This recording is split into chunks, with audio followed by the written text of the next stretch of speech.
Um, so I'm here to talk about the book Minescapes, as just described. It's an environmental book, and sure, try that one.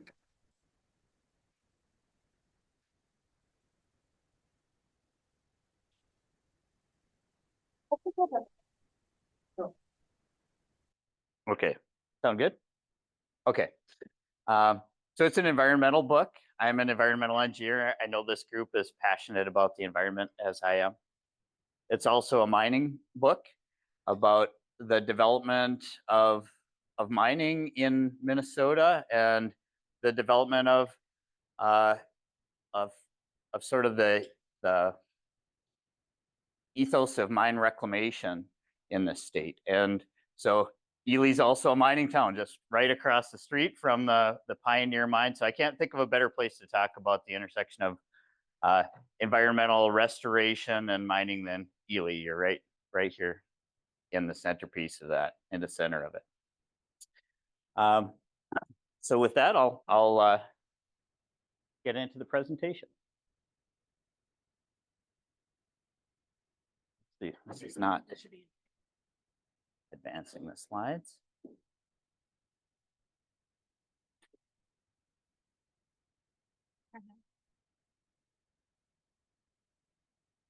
Perfect.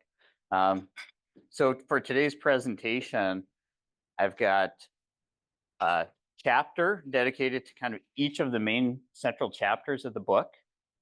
That'll take maybe 40, 45 minutes. We'll have a brief video, and then if there's time and if you're interested, we've got an audience interactive game at the end. Each chapter I like to start out with sort of a tone-setting quote to take you back in history. So the book is a history book. And the tone-setting quote, going back to the boom era from 1898 to 1910, was by Theodore Roosevelt. This is a now famous quote. I recognize the right and duty of this generation to develop and use the natural resources of our land, but I do not recognize the right to waste them or rob by wasteful use the generations that come after us. This was from 1907, kind of the birth of the conservation movement. And this quote was, to some degree, a little bit controversial at the time. There were also some thoughts in that era from like U.S. Representative Gannon, who said not 1 cent for scenery. There was a little bit of that thought going around at the time. So conservation was really a new and developing thought at the time. To set the tone for this chapter and to kind of help you immerse yourself. Oh, can everybody see the screen? Let's see if I can stand. Let's see if I'll stand right here. Okay. I'd like to begin with a friendship. So if you can travel in your mind back to a stifling jungle, you're on a battlefield. It's your cavalry soldiers. It's over 100 degrees. You're sweating in your uniforms. You're pinned to the bottom of an enemy hill, and although you're cavalry soldiers, your horses never arrive, so you're on foot. Not a great position for battlefield glory, which is what they were seeking at the time. But then your commanding officer yells, "Charge!" You start to run up the hill, and the first person to arrive at the top of that hill and jump into the enemy entrenchments was this man right here. He was a 6'2" Yale baseball catcher, football team player. He was a kind of a one-of-a-kind athlete, specifically selected for that type of rigorous activity. Second person up was this guy right here. I don't think I need to explain him, but he was in his mid-40s, also no stranger to the strenuous life, charged up to the top of the hill and jumped into the enemy entrenchments. That was the beginning of a friendship that would have some bearing on Northeast Minnesota, and I'll get into that. The hill that they were charging up was, of course, San Juan Hill, and the group was the Rough Riders, as is shown in this picture on screen there. So this gentleman right here, it was John C. Greenway. You can see him right there in the picture there. And of course, that's Theodore Roosevelt, who gave us the quote at the beginning, shown right here.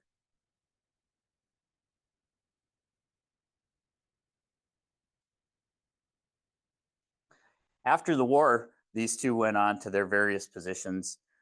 Theodore Roosevelt ascended to the presidency as the most popular person in America. And John C. Greenway went into engineering and then into mining, working for the Oliver Iron Mining Company, the same one that operated the Pioneer Pit across the street here, and began his career as a young mining engineer in Upper Michigan, my home territory. This was a time when mining was literally being transformed from an artisanal activity where you can kind of think about Yukon Cornelius with his little pick axe, hewing the ore out of the mountain by himself, or maybe with the aid of his livestock, to a potentially landscape transforming activity.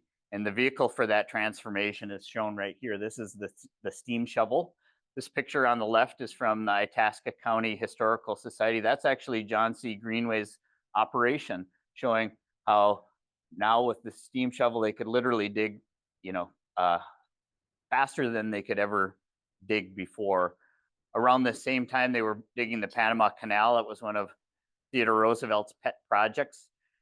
It had taken the French 34 years up to that point, and they finished it off in rapid succession with the steam shovel. To give you a sense of scale, that was one of the 7 engineering wonders of the world, right? The Panama Canal. Every 3 to 4 years here in Northeast Minnesota, we were digging a Panama Canal's worth of excavation for the ore mines at the time. It was just really a boom time, like I described in the intro to the first chapter. It was also around this time that they began to realize that the wealth and the resources of this country were not limitless. It was Andrew Carnegie. He was invited to the White House to speak at the first Conservation Congress in 1908, pulled together by Theodore Roosevelt. And he said he predicted that the ore resources of this country would be exhausted in 40 years, probably 25. He made that prediction in 1908. So can you imagine if that would have been the case, if we would have run out of iron ore before World War II, what would have potentially happened there? And so it was that recognition that the resources were not limitless, that this idea of conservation began to be born with respect to our natural resources. Here's a picture on the left. You can see when iron ore mining started in this part of the world, it was called direct ship ore. That's a picture of actually directly digging ore straight out of the ground and loaded into steam shovels or into locomotives to be shipped to the blast furnaces. It was 60, 65, 70% pure iron, almost pure, iron that they could dig out of the ground. And that's why it was called direct ship, because you just literally dug it up and directly shipped it off site. I particularly like this picture. I found this picture at the Minnesota Historical Society, and on the back, there was a little saying that said, "This is an unsafe procedure." so I had to show it, because you can see the guy, with the fedora pointing over the edge. You would never be able to do that with the safety standards today in the mines. But I thought that was fun to show as a historical image. So what they did with this idea of conservation, Theodore Roosevelt and his friend John C. Greenway, as they were encountering ore that they were unable to process at expense to the mining companies at the time, they would set that ore aside if it was, say, 40% pure iron, unable to be used in the Bessemer furnaces at the time, and create stockpiles around the Iron Range. So this is a stockpile being created. That one happens to be the place where I live. I live on top of that stockpile in Hibbing. This was created as a repository for future or for future generations. So that was part of the idea, is setting aside for future generations. They probably weren't thinking, though, at the time that a lot of these stockpiles that they were creating would be around over 100 years later. So in this backdrop of ore resources that they understood would not be limitless, that's where John C. Greenway's contribution really became important. John C. Greenway was an engineer. He started his life in Upper Michigan, invented a chute that would allow for loading of ore onto steamships at the time. And his second invention, which he didn't invent, but he made it a commercial process, was beneficiation. And it was a process by which they could wash the iron ore that was lower than 50% purity and raise that percent purity enough so that they could use that out in the blast furnaces. So what you see right here, pictured on the left, is the Trout Lake concentrator. That was his big invention. It was in Coleraine, which was a community town built by Oliver Iron Mining Company. This was the largest ore concentrator, iron ore concentrator in the world for 50 years. That allowed them to expand their mining operations on the western Mesabi and all across the Mesabi to include washing of these lower purity ores. One of the things that came along with this idea of washing ores is that you needed to deposit the lower grade materials that were washed out, and they called that slush back in the time. And you can see here's where the location of that concentrator was, and the slush was then washed out next to the plant. So it eventually filled this location next to Trout Lake. Modern scientists have estimated about 75 million tons of tailings from wash ore was deposited in Trout Lake in Coleraine.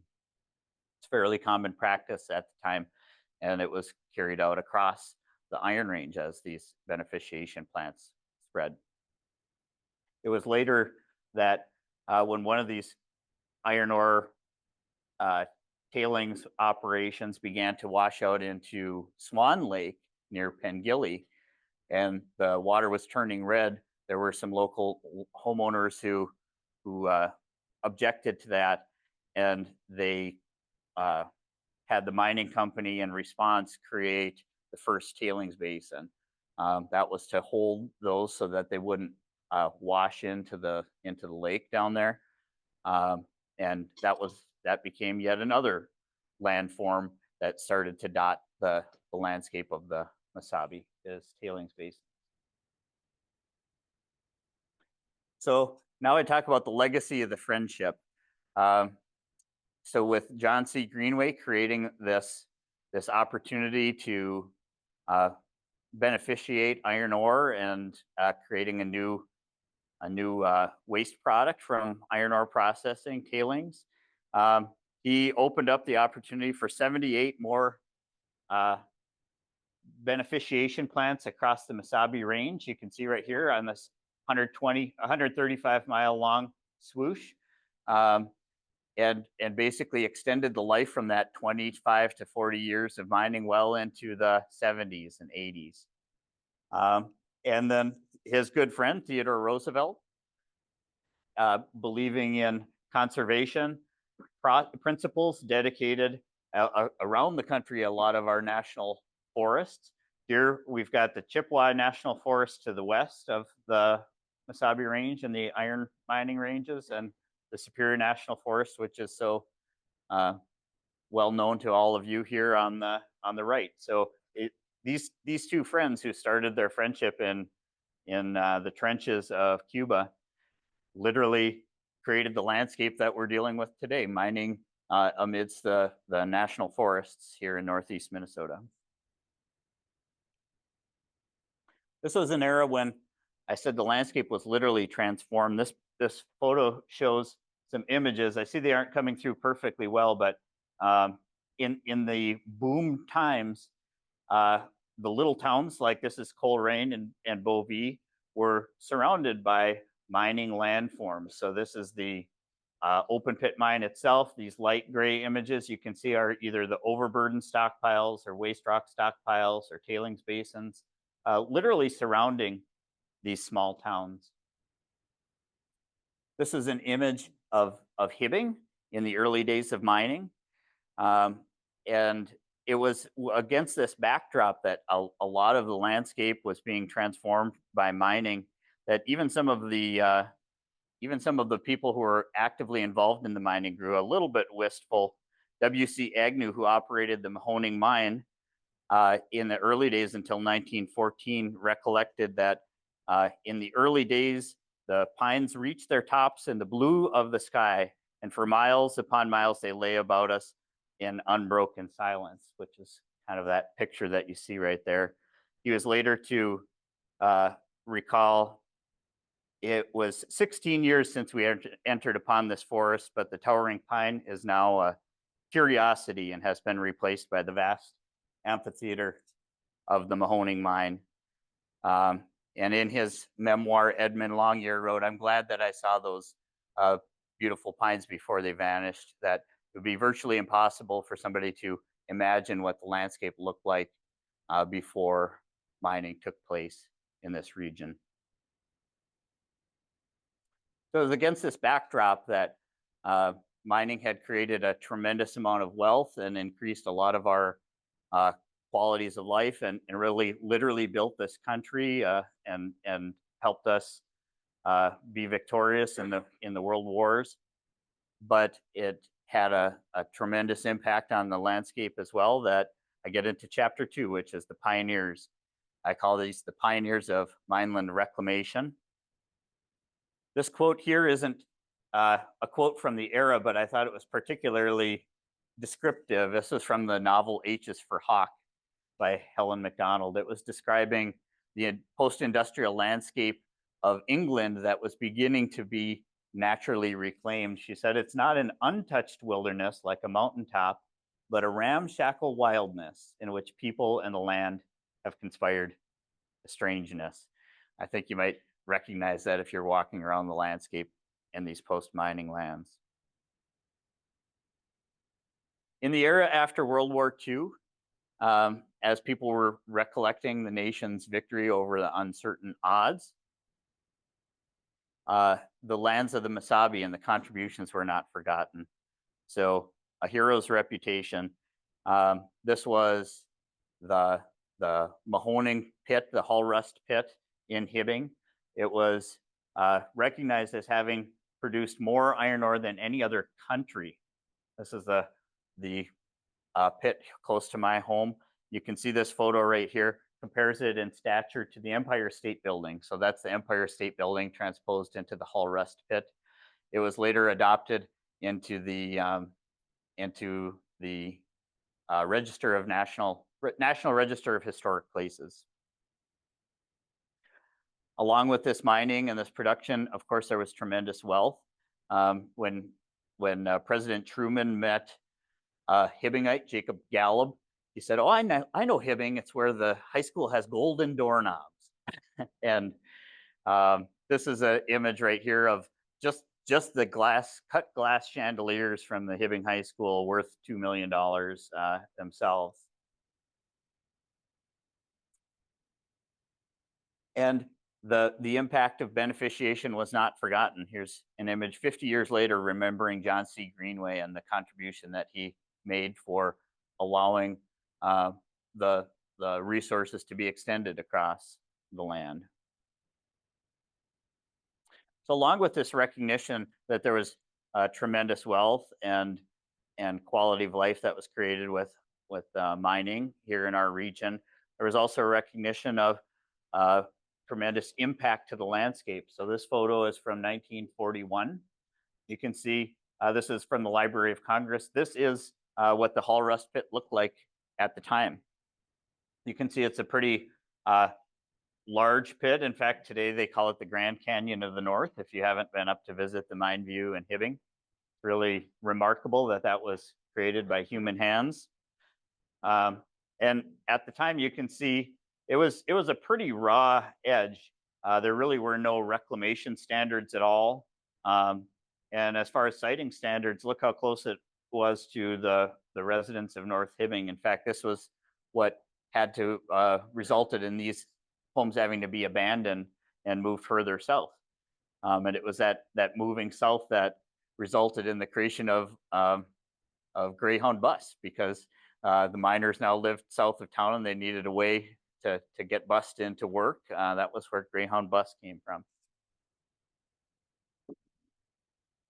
If you look forward, this is what I call kind of an abandoned mine land where they didn't do any reclamation. They still exist today. This is pre-law reclamation, or just what happens with, you can see erosive forces. It can impede or undermine some of the infrastructure. This was a highway that had to be moved. And of course, it becomes somewhat of an attractive nuisance that can be dangerous for people.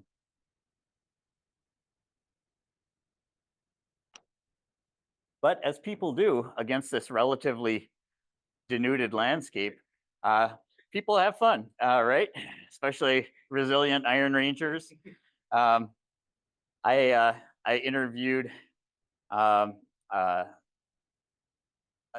gentleman. I think he was 93 years old when I interviewed him, Mr. Doherty. He ran the Doherty Funeral Home, and he recollected how he and his friends, Moose Kalababsky and Red, they all had great names back then, literally stole construction materials and went and built themselves a ski jump up on one of these mine dumps. And then they started to have a competition. So this is one of their ski jumping competitions. They said later on, the city got involved and they put in this toboggan run that you see here on the right. This is also Pill Hill, the same place that I said I lived. I'd live on top of this hill today. So little did they know, they were just trying to have fun as youngsters, but they were pioneering recreational repurposing of these mine lands. But you can see with that relatively denuded landscape there, led one young Hibbingite to describe, it was as if the rains of wartime left the land bombed out and shattered. That young fellow went on to change his name and then win a Nobel Prize in Literature. That was Bob Dylan. He lived a block from the bottom of this right here. And in the book, I describe how his girlfriend, Echo Hellstrom, describes riding bikes up on the top of these mine pits and how they used to kind of treat them as their playground for recreation. Not every young person at the time was a future rock and roll star or a daredevil ski jumping off of these mine pits. Some were interested in scientific pursuits.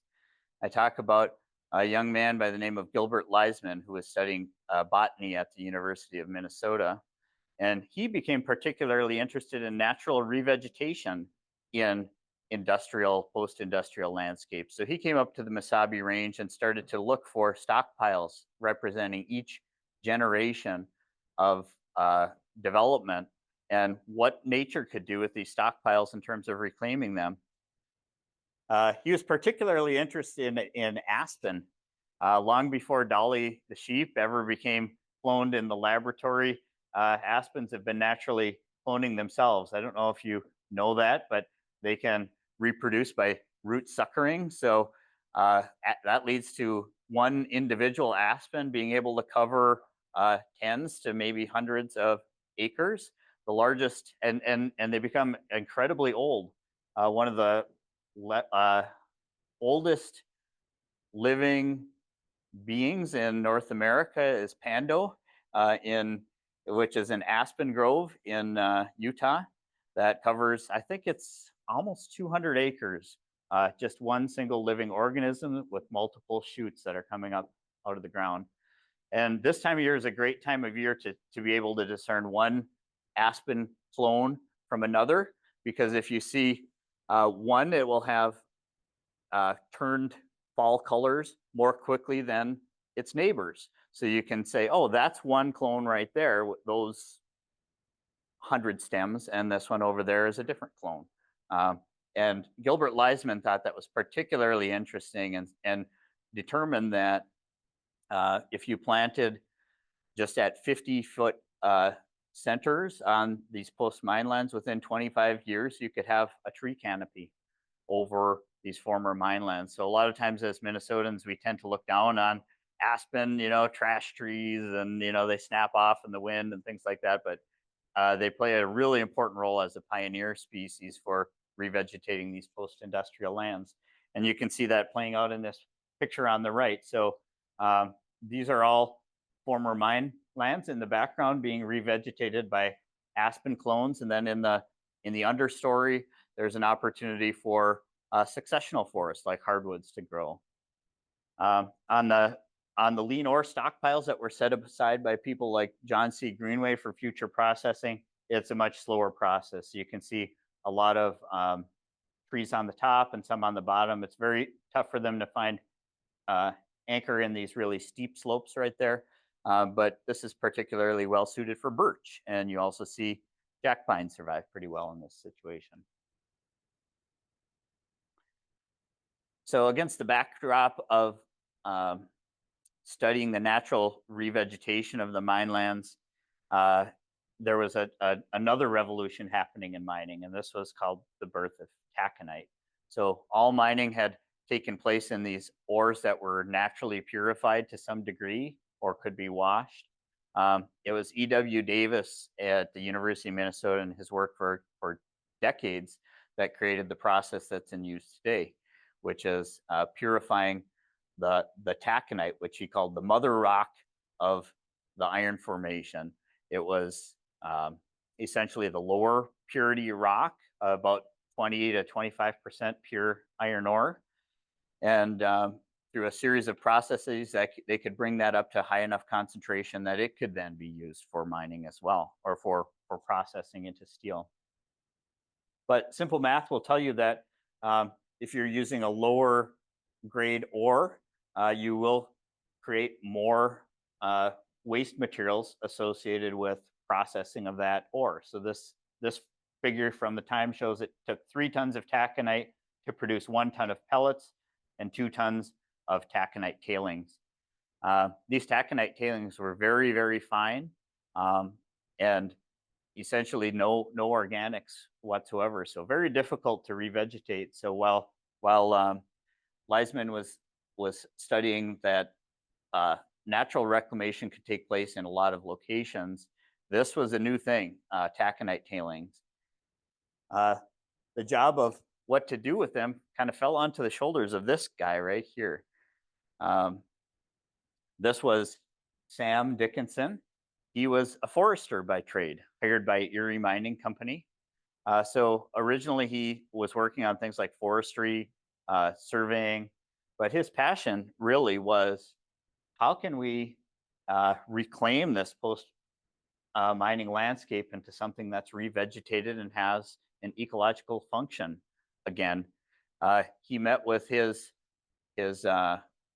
superiors at the time at Erie Mining Company, and they agreed to let him try some experiments. So they tried to grow everything from garden vegetables to grasses and legumes and things like that, and he essentially perfected a process for how they could revegetate these taconite tailings and sort of bring them back to life with direct seeding right on the tailings themselves. I interviewed his protege, Dave Youngman, and he said that Dickinson laid the foundation of ideas that would one day turn thousands of acres of mining waste on the Mesabi back into productive land use. So it was in 1977 that he was recognized for this work with the first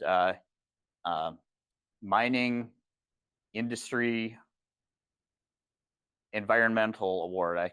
There's a name for it that's escaping me right at the moment, but it was awarded by the EPA and the Industry Council on the Environment.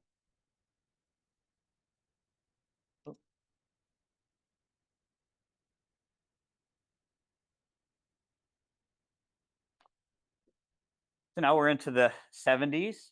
Around that time, this was really the peak of taconite production on the Iron Range. You can see the Iron Range communities shown in the dots across this map, and then the gray outlines the areas of mine disturbed properties.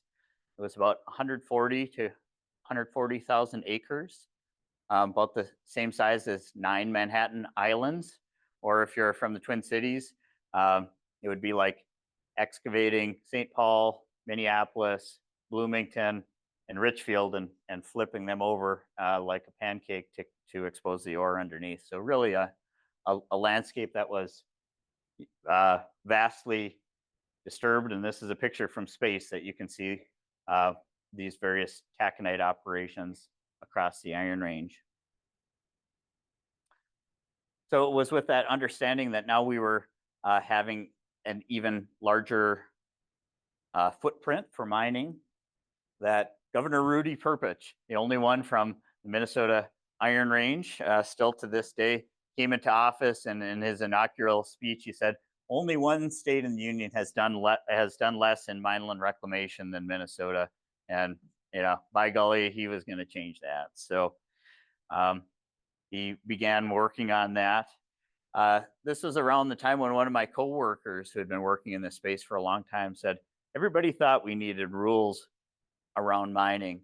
This was the time of environmental disasters around the country. So think of Love Canal, where people were coming down with strange diseases, or which resulted in creation of the Superfund law, or the Cuyahoga River catching on fire, and the Clean Water Act was passed as a result of that. And so it was on this in this time that they thought, well, mining needed some reclamation rules as well. Mining wasn't exempt from environmental disasters. I include this picture right here. These were coal tips. This was in Wales, the small town of Aberfan. Is anybody a fan of The Crown, the TV show The Crown? This was featured in season 3 of The Crown, where these coal tips, after a lot of rain had occurred, and the ground was saturated, and there was some thought that it may have even been placed over a spring, that they washed out in a major rain event, and it killed 116 children and 28 adults. It was after that tragedy that the Queen, I think, changed her whole position, and the UK passed a law that said basically all mining structures will now become civil engineering earthworks. And it was no different than what they did here in Minnesota. They passed these laws that now required minelands could not just be left in whatever form they were deposited, but they needed to be shaped and structured and things like that. There are all sorts of standards. I just included one slide of them to show an example of what these standards sort of look like. So here's one on pit wall standards. So I showed you the picture earlier of that pit wall that was steep and eroding and undermining some local infrastructure. This is what they needed to look like now. So set back from the pit wall, back sloped with some catch benches, and then natural revegetation, or purposeful revegetation, as you can see in this picture right here. So this is one example of the mine reclamation rules that were passed, promulgated in 1980. Along with the production of taconite, so the mine reclamation rules were being upheld by the Minnesota DNR. A new state agency got into the mine reclamation game, and that was the IRRR, the Department of Iron Range Resources and Rehabilitation. While the DNR was tasked with looking at minelands from 1980 and after, IRRR was looking at state-owned lands that were affected by mining before 1980, and looking at ways to sort of reclaim some of those properties. So here's an example. This is the St. James Pit in Aurora. This pit was being used as the community water supply for Aurora. In fact, it still is.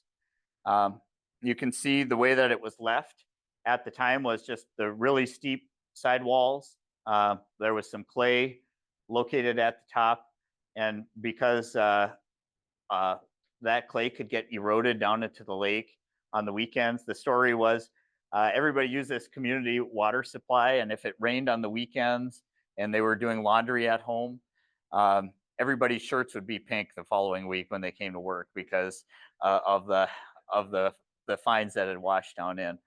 So it was actually my predecessors at Barr Engineering that designed a way to backslope this, create some shallow zones for wave protection and also fish reproduction habitat, and eventually put a recreational trail around the outside and created a planting plan for this. So Sam Dickinson, who I showed you earlier, was working at Barr at the time, and came up with some of these planting plans.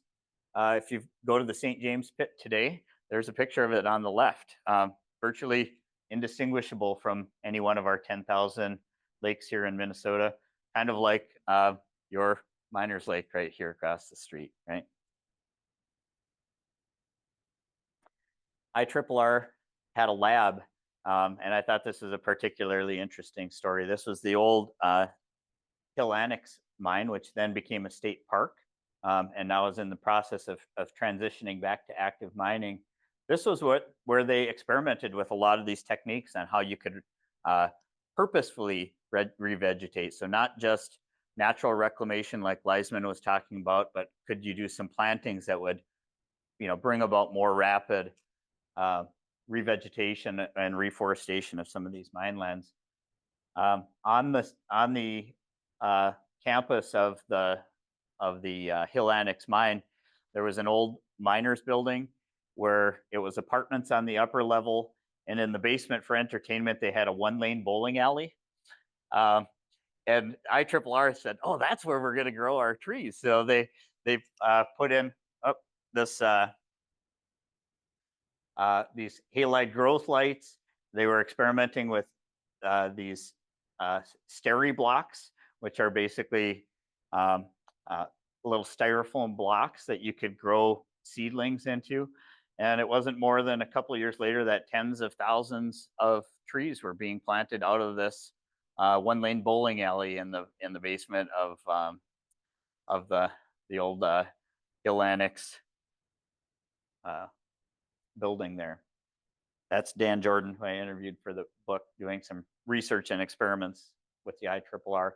This was also taking place in the 80s when this was a big downturn in the mining industry, as many of you probably remember. So to some degree, this reclamation work also helped create jobs on the Iron Range.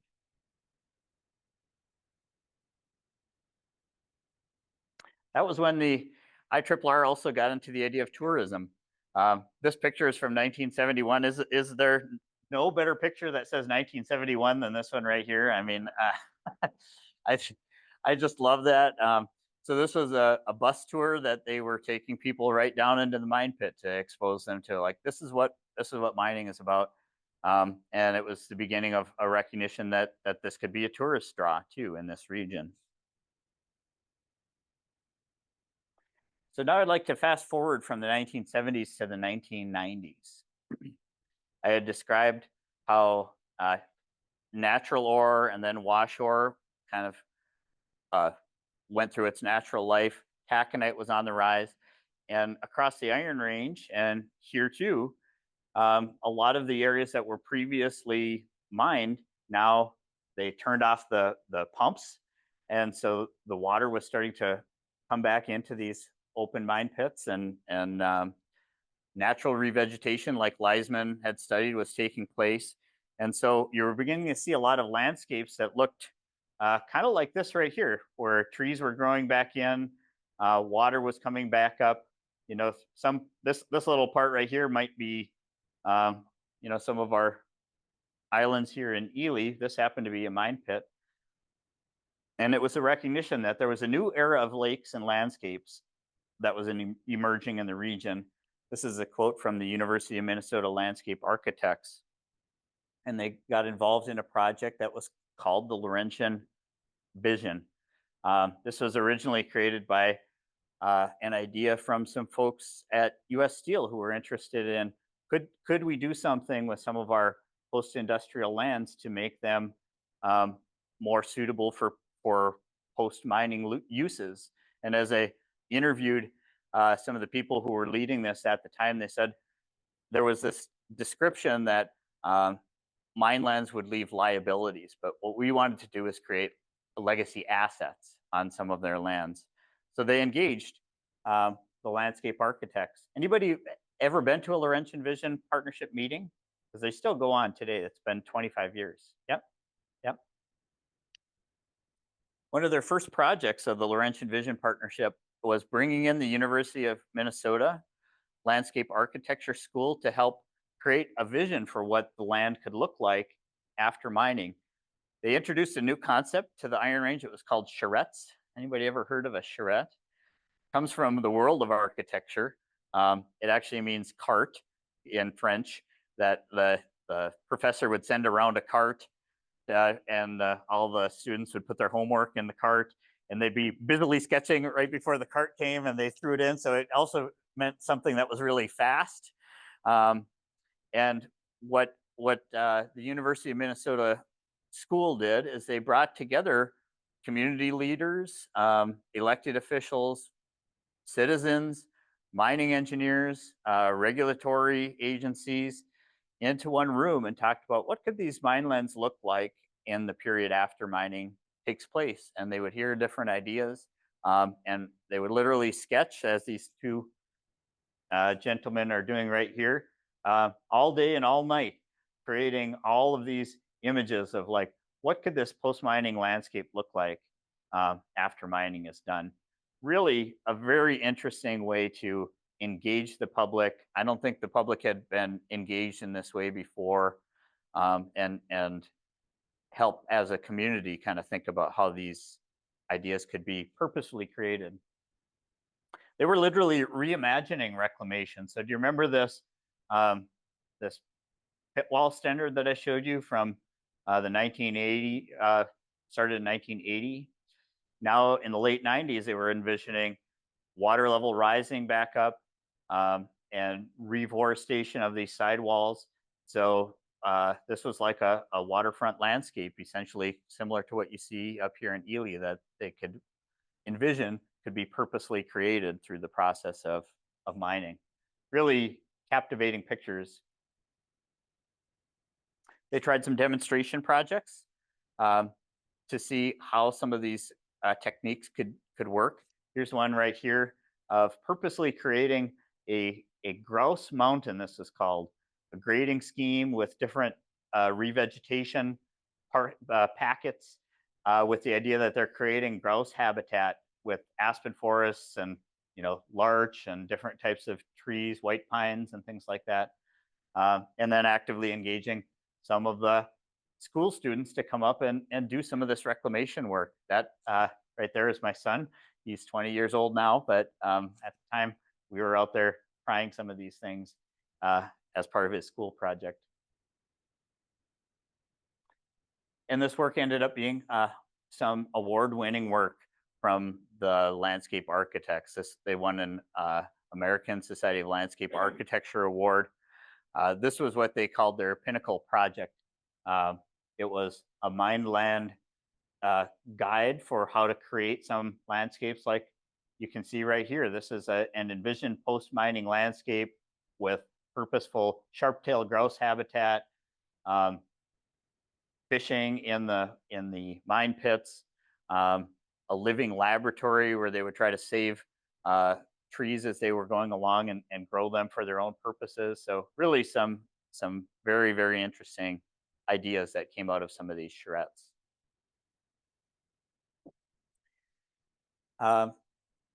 And now that we have the benefit of hindsight, so the first charrette was done in 2001. That's an image that you can see here on the right.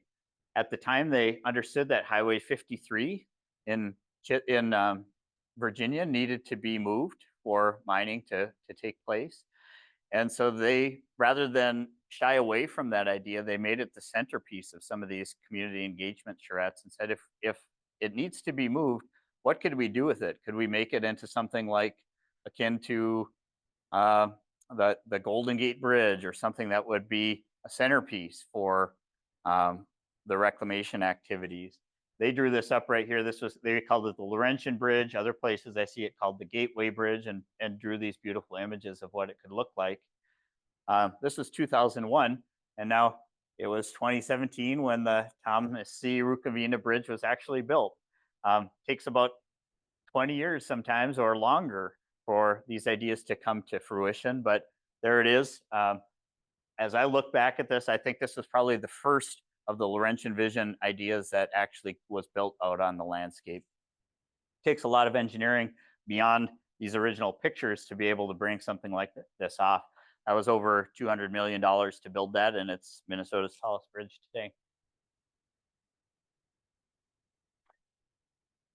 So that long-term vision of the Laurentian Vision, recognizing that there would be years for revegetation to take place and some of these mine lands to be potentially repurposed, came into focus. I look at this quote from 2013 where it says, "The creation of shoreland for pit lakes that may not exist for 75 to 100 years in the future is worthwhile, but redeveloping mine lands for the near-term economic activity may have more immediate impact for the Iron Range communities." And what I think this is the perfect tone-setting quote for the last chapter, which I call The Future Today. And this is the autobiographical chapter where my story begins to interweave with the story of Laurentian Vision and mineland reclamation on the Iron Range. We could see that there were reclaimed mined landscapes that really were quite beautiful. The carnelian colored cliffs with the fully grown revegetated canopy that Leisman described. Really cool colored rocks. Water-filled mine pits surrounded by birch forests and pine forests.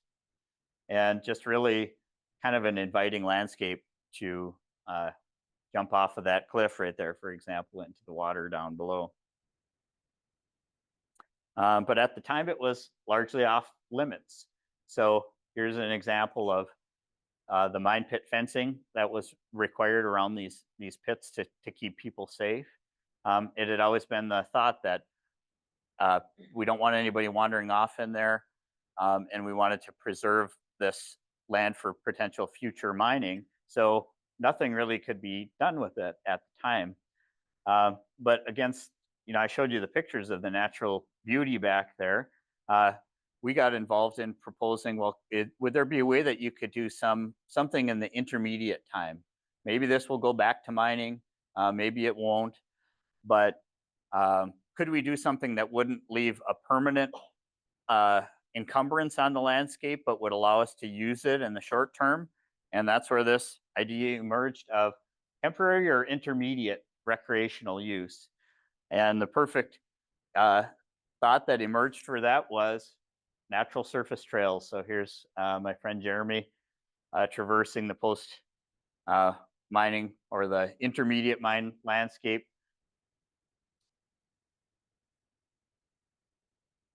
It required a change in legislation to allow that to pass. So this idea of intermediate recreational use and allowing people inside of the mine pit fencing required a legislative change to what's known as Minnesota Statute 180 to allow for government sanctioned recreational uses inside of mine fenced areas. That paved the way for the Redhead Mountain Bike Park project to proceed, and we'll show a little video that tells more of the history of that.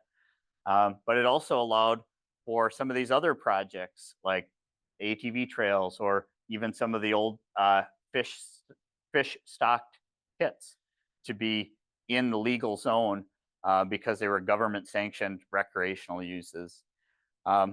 One of the other things that you'll notice is risk management is a really big important piece of using these mine lands inside of former fenced areas. So there's an operation, maintenance, and risk management plan for all of these uses. And if you go to Redhead Mountain Bike Park to hike or bike, you'll see a sign that says, "This is dangerous."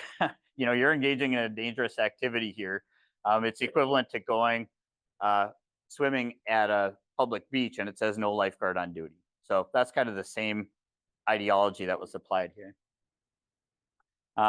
We built the idea of the project proponents, which was welcomed by the IRRR and Commissioner Mark Phillips at the time, is that we aren't just going to build one of these, but we want to create a scene in Northeast Minnesota dedicated to destination mountain biking. So let's build 3 at the same time.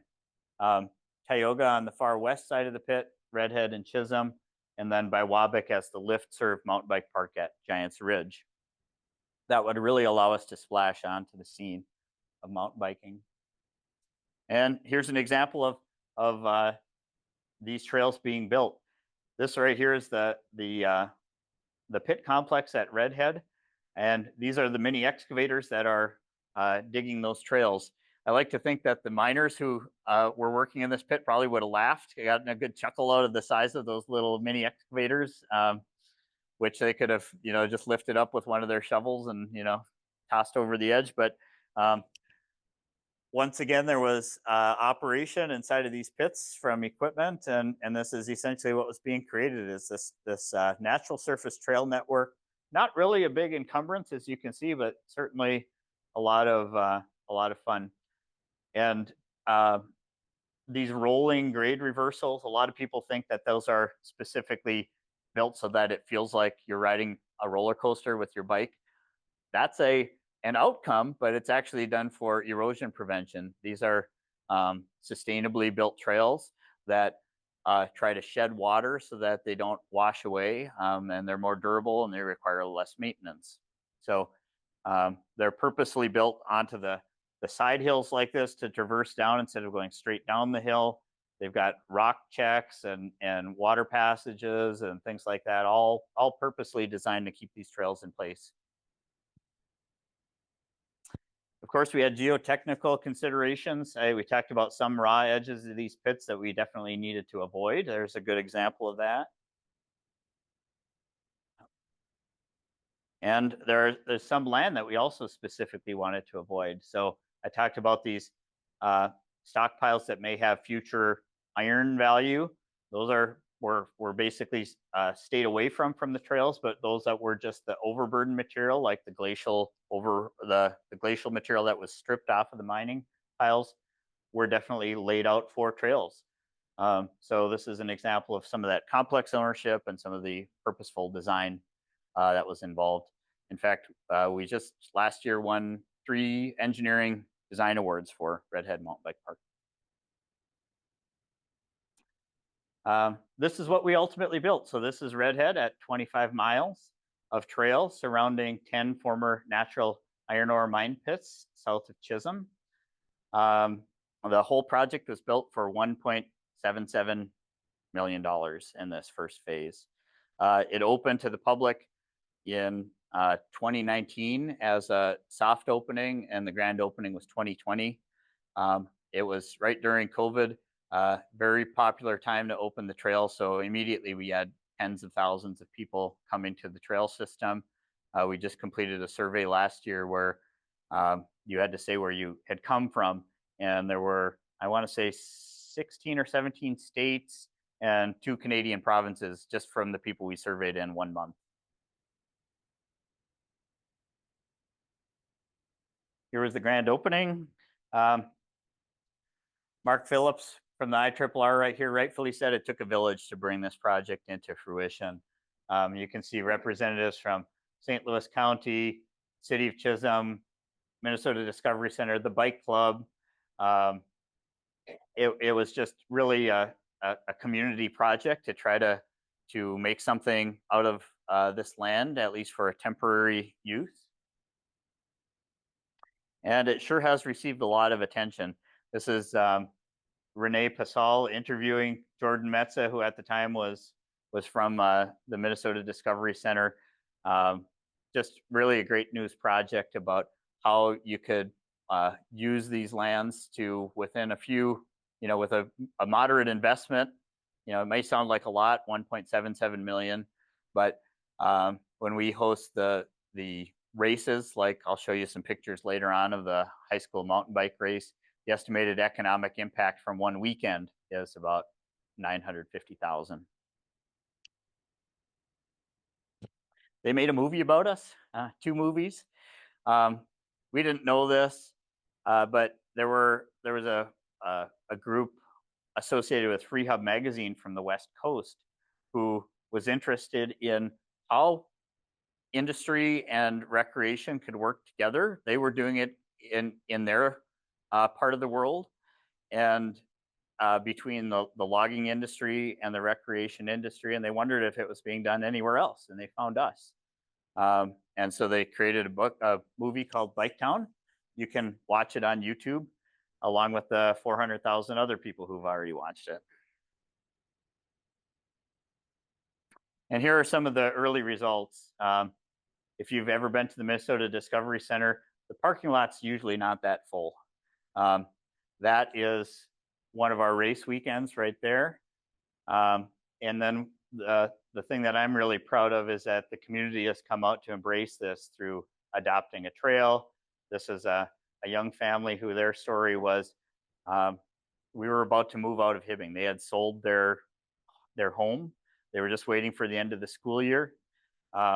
Redhead opened and they said, nope, we're going to buy one of these downtown buildings, start 3 or 4 new businesses, keep our kids here, and cater to this new recreational industry that was coming around in Hibbing and Chisholm at the time.